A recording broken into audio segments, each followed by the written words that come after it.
Xin chào các bạn, mình là Neo Cường Phạm và hôm nay mình sẽ có một clip rất thú vị chia sẻ về kinh nghiệm chơi Gunfly của mình. Chắc các bạn cũng biết là mình đã từng sơn hai em Gundam SD, đó chính là em Gundam Trương Phi và Gundam Quan Vũ. Chắc chắn là mình sẽ phải sơn thêm một em thứ ba này trong ba anh em rất nổi tiếng trong Tam Quốc, đó chính là Lưu Bị. Và đây chính là hộp của em Gundam SD Lưu Bị Unicorn Gundam. Và đây chính là em nó đây. Ồ, ủa, nhưng mà tại sao lại nhanh như thế được? Chắc phải như thế nào chứ nhỉ? Chắc chúng ta sẽ phải quay trở lại quá khứ một chút xem chuyện gì đã xảy ra nhé. Mình sẽ biến em này trở lại từ chiếc hộp này. Đây, quay trở lại với chiếc hộp. Chúng ta sẽ có tất cả những cái runner ở phía bên trong này. Là sẽ có 1, 2, 3, 4, 5, 6 6 cái runner tất cả. Và một bản hướng dẫn.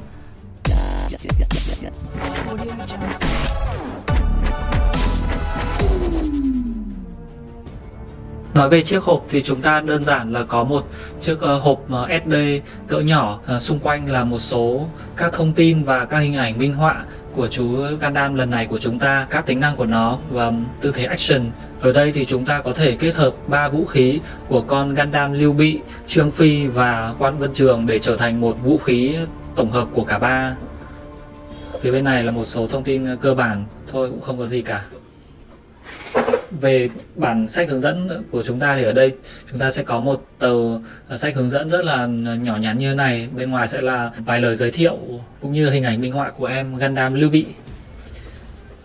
Bên trong này là hình ảnh em Gundam Lưu Bị và chiếc vũ khí đã được kết hợp giữa cả ba chi tiết của ba em Gundam. Có vẻ như là Bandai rất là muốn quảng bá cho hình ảnh này để khuyến khích mọi người mua đủ cả ba em Gundam này. Phía đằng sau là một vài tư thế action. Đây, chỉ hướng dẫn là lấy 3 chi tiết của ba em này và lắp ráp thành vũ khí tối thượng cho em Gundam. Từ bên trong là bản đen trắng là bản hướng dẫn lắp ráp cho SD. SD thì thường dành cho các em nhỏ hoặc là các bạn thích các hình cute các thứ. Ok, quay lại với chúng ta và bây giờ chúng ta sẽ lắp ráp em này nhé.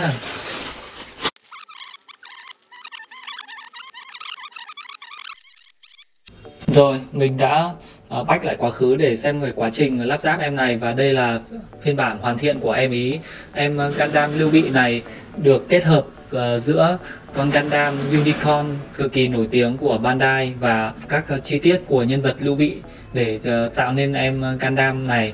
Nó vừa kết hợp giữa Unicorn và phong cách các vị tướng lĩnh trong Tam Quốc. Nhựa của Bandai thì khỏi phải nói rồi, chất lượng rất tốt, chi tiết rất là ok, cảm giác lắp khá là tuyệt vời. Em Gundam này được kết hợp giữa các màu sắc, màu chủ đạo là màu trắng kết hợp với cả màu đỏ clear của các bát, các màu vàng và màu xanh dương và một số chi tiết là màu đen. Nhưng cá nhân mình thì vẫn chưa ưng với màu sắc của em này lắm, vì khi so với bản mẫu mà Bandai đã quảng cáo thì hoàn toàn khác hẳn và được có nhiều chi tiết đẹp hơn rất nhiều. Và có lẽ mình sẽ phải sơn lại em này để có được một hình ảnh đẹp như hình ảnh quảng cáo của Bandai như thế này.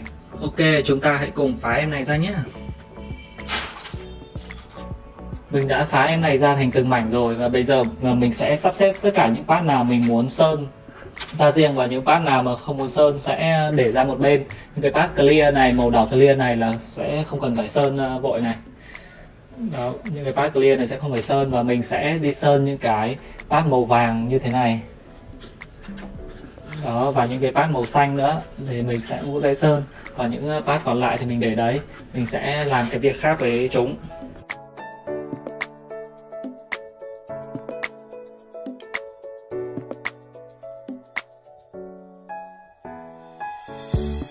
Ok các bạn ơi, ngoài các part có thể sơn được cả part thì trong cái bản hướng dẫn thì có rất là nhiều cái chi tiết riêng một part của nó, nhưng lại có đến 2 hay 3 cái màu ở phía bên trên của cái part đấy.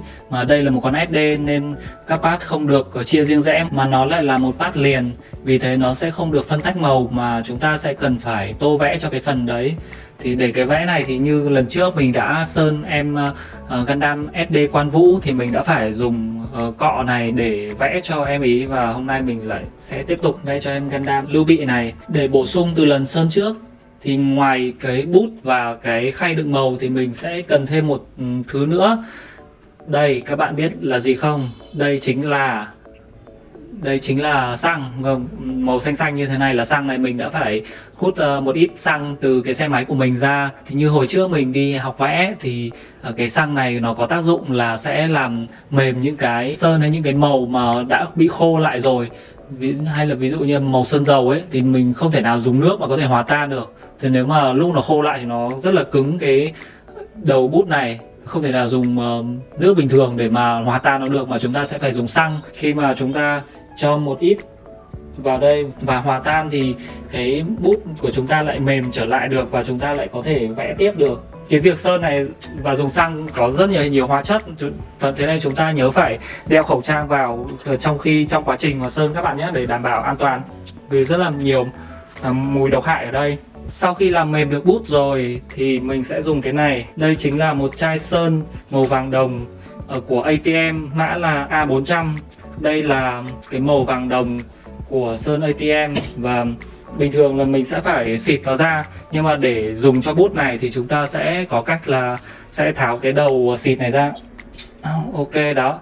Và sau đó chúng ta sẽ chiết vào trong một cái khay đựng gì đấy để chúng ta có thể sơn cho nó. Thì cách rất đơn giản là chúng ta sẽ ấn cái đầu bình sơn vào trong một cái khay hứng nhé. Đây, mình chỉ cần một khoảng như thế này thôi. Khi nào mình dùng hết thì mình sẽ lại cho tiếp. Và nó cũng rất là dễ dây vào tay mình đấy, nên mọi người phải rất chú ý nhé. Bây giờ mình sẽ tiến hành sơn một số part sử dụng cái màu vàng đồng này nhé.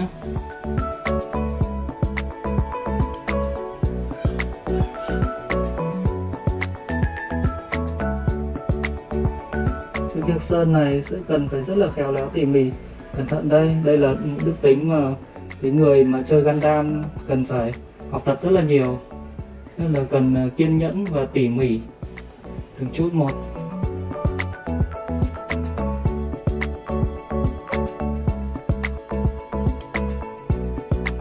Thực sự là rất là bé và rất là khó luôn. Bé quá.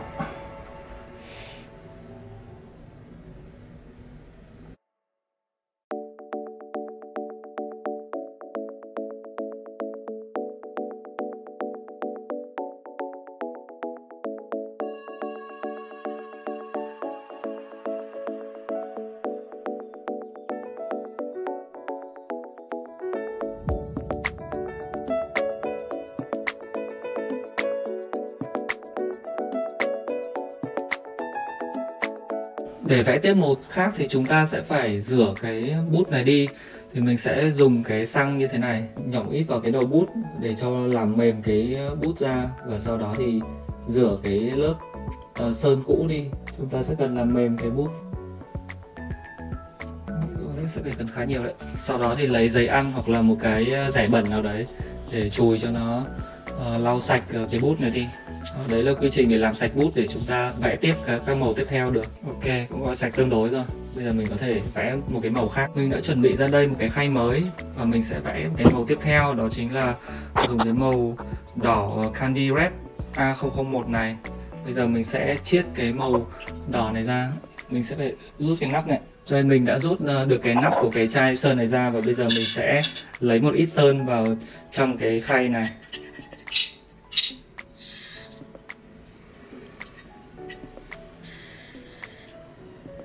Nhìn đỏ như máu luôn.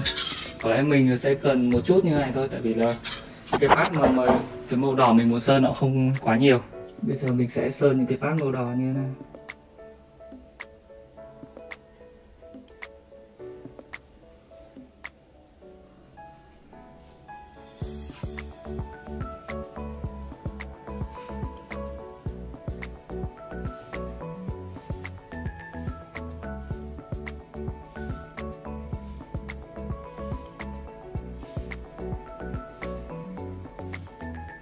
Với một số part thì mình sẽ cần phải masking chúng một chút, tức là dán băng keo ở những cái phần mà mình không muốn sơn tới.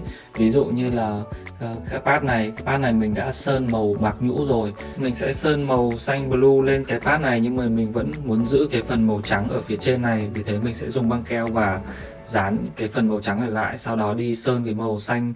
Như pad này cũng thế, pad này mình cũng sẽ muốn giữ cái phần màu trắng ở đây và sơn xanh ở phía đằng sau này. Chúng ta có thể mua các cuộn băng dính để dán masking ở các cửa hàng chơi mô hình, như ở đây thì mình sẽ dùng cái băng dính giấy ở nhà mình có được. Tác dụng của nó cũng tương tự thôi. Băng dính giấy thì nó sẽ lúc dán lên nó không để lại cái băng keo khi mình bóc ra, thì mình sẽ bóc một chút băng dính giấy như thế này, cắt ra. Nhưng mà băng dính giấy hiện giờ độ dính của nó còn khá là nhiều, thì mình sẽ dán ở một đâu đó, kiểu như là trên áo chẳng hạn, dán vào và bóc ra một vài lần để cho nó giảm cái độ dính của cái băng dính đi. Thì đến lúc mà mình dán xong và mình bóc ra thì nó sẽ không để lại quá nhiều. Đây mình sẽ dán cái phần này đã. Cái chỗ này và tí nữa mình sẽ, sau đó mình sẽ dùng dao trổ để cắt những cái phần thừa đi.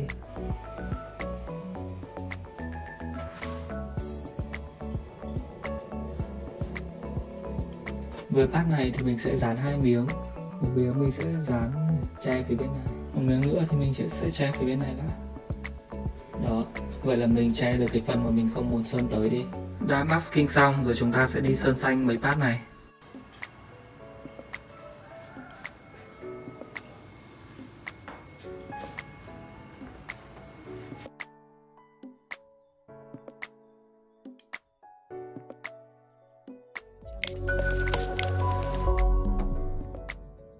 Ok các bạn ơi, vậy là mình đã hoàn thành xong việc sơn một số pad cho em Gundam Lưu Bị này rồi. Với các pad màu vàng thì mình đã sơn màu vàng gold cho em ý, và một số chỗ thì mình đã điểm thêm màu đỏ bằng cọ. Các pad màu vàng nó vẫn còn để lại một chút sùi và nó không hẳn là quá bóng, nhưng mà mình thấy cũng khá là ưng.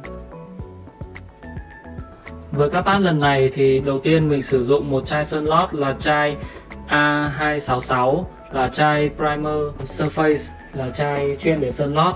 Và sau đó với màu vàng thì mình đã sử dụng màu vàng gold A400 này để sơn cho các pad. Còn với màu xanh thì mình đã phải sử dụng 3 loại sơn như thế này. Đầu tiên là một chai sơn lót, sau đó thì mình sơn bằng chai A100 là màu candy tông, tức là màu bạc này nhưng mà nó có ánh nhũ. Và cuối cùng thì mình dùng một chai candy blue là màu xanh candy A002 hay là màu xanh clear để phủ lên. Kết quả là chúng ta sẽ được các pad màu xanh như thế này. Màu xanh sau khi sơn lên thì sẽ có một cái màu óng ánh ở phía dưới. Và một số pad này mình còn masking, tức là mình dán băng dính ở đây để mình chỉ có sơn những cái phần mà mình muốn thôi. Còn những cái phần ở đây các bạn lúc mà bóc ra thì thấy những cái phần mà mình không muốn sơn tới nó vẫn còn giữ màu bạc đây. Và cái này thì mình sẽ còn phải tô cái màu vàng gold cho nó. Cái pad mà chân đây, đó, pad chân này là mình muốn cái phần này thì là nó là màu trắng, còn xung quanh thì là màu xanh. Nếu mà mình sơn cả cái pad này thì cả pad nó sẽ là màu xanh, nhưng mà mình lại muốn pad này có 2 màu, vì thế mình đã chia ra để sơn như thế này. Thì mình đã biến cho cái pad này nó chỉ là một pad thôi nhưng mà nó lại có 2 màu ở phía trên, khá là hay ho. Rồi, giờ chúng ta sẽ cùng lắp trở lại toàn bộ em Gundam này nhá.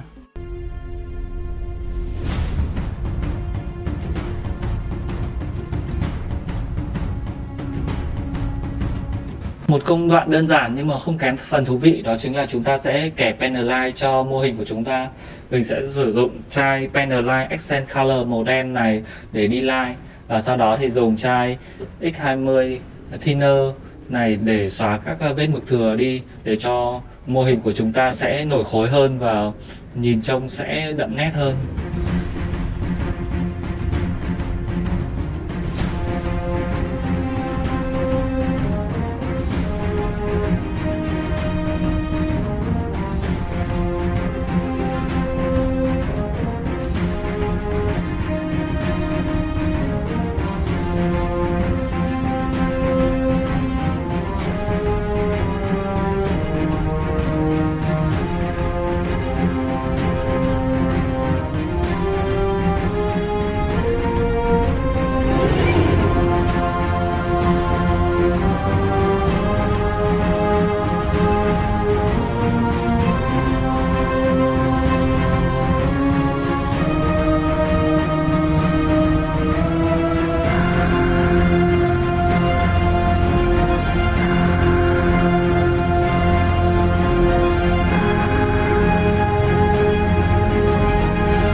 Ok các bạn ơi, vậy là mình đã hoàn thành xong việc lắp ráp và sơn và D-Line cho em Gundam Unicorn Lưu Bị rồi. Yeah, đây là kết quả cuối cùng của chúng ta.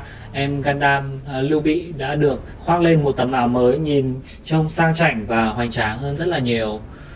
Đây có rất là nhiều part màu vàng, mình đã sơn lại thành màu vàng gold. Ở phần vai này đã màu xanh và một nửa của nó thì là màu vàng gold. Ở trên phần sừng này mình đã sơn em ý màu vàng gold, và sau đó thì mình dùng bút cọ để vẽ một số chi tiết màu đỏ như thế này. Rất nhiều các chi tiết màu đỏ nữa cũng được mình vẽ lên và nó không phải là màu clear của nhựa, ví dụ như là ở phần bả vai đây hay là ở phần cổ chân như thế này. Như ở phía đằng sau thì ví dụ như phần váy là nó chỉ là một bát trắng thôi, nhưng mình đã sơn màu đỏ và màu vàng gold. Hoặc là phần lưng cũng thấy lưng cũng chỉ là một bát, nhưng mình đã vẽ thêm hai cái phần màu ở đây. Và đặc biệt phần đầu nữa, phần đầu thì cũng vẽ một số bát màu đỏ, cảm giác nhìn giống như là cái Cycle Flame của Unicorn.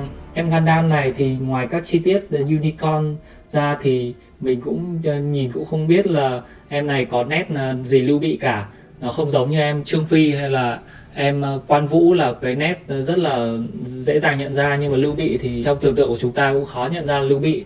Nhưng mình nghĩ là Bandai đã hướng cho em Gundam Unicorn, một em Gundam mang tính chính nghĩa rất là cao, vì thế rất phù hợp với nhân vật Lưu Bị này và có thể trở thành một nhân vật chính trong series phim của em ý.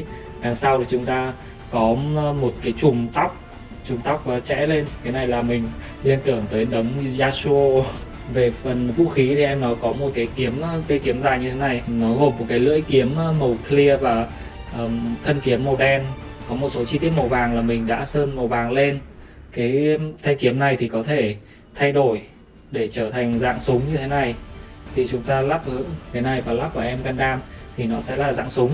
Chi tiết sơn em Gundam này thì ngoài học tập theo cái bản hướng dẫn của Bandai thì mình có lấy cảm hứng rất nhiều từ các mô hình của một bạn ở trên mạng có tên là Jay Leong. Bạn ấy là một người chơi ở nước ngoài. Mình thấy bạn ấy có một niềm đam mê rất lớn với cả SD và sơn Gundam. Bạn ấy sơn cái mẫu Gundam như thế này nhưng mà cầu kỳ hơn rất là nhiều, rất là chi tiết tỉ mỉ hơn. Mình đã lấy cảm hứng của bạn ấy và thêm thắt một số chi tiết, thậm chí nhìn trông còn chi tiết hơn cả bản của Bandai nữa.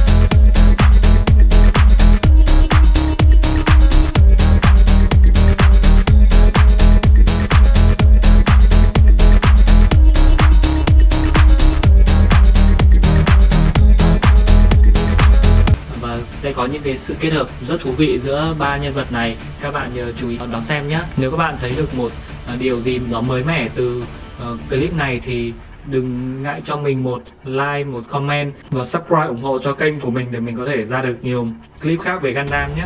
Cảm ơn các bạn. Hẹn gặp lại. Bye bye.